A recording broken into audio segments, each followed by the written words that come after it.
John Gill's Introduction to Nahum Chapter 1.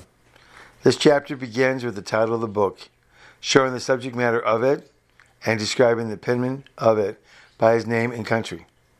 Nahum Chapter 1, verse 1, which is followed with the prefix of the whole book, setting forth the majesty of a jealous and revenging God, the power of his wrath and fury, of which instances are given in exciting tempests, drying up the sea and rivers, making the most fruitful mountains barren, which tremble before him, yea, even the whole world and the inhabitants thereof. His indignation being intolerable, and yet he is slow to anger, good to them that trust in him, whom he knows, and whose protection he is in a time of trouble. Nahum chapter 1, verse 2.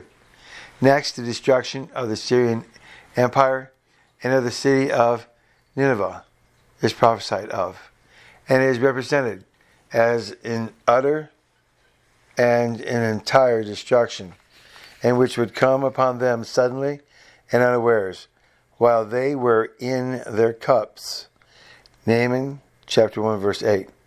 A particular person among them is spoken of, described as a designing, wicked man, an enemy to the Lord and his people, thought to be Sennacherib, king of Assyria. Nahum chapter 1, verse 11. From whose evil designs, yoke and bondage, the Jew should be delivered, and he and his prosperity be cut off, because of his vileness. Nahum chapter 1, verse 12.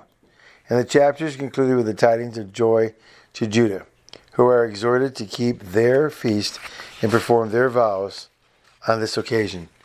Nahum chapter 1, verse 15. And to the introduction of Nahum chapter 1,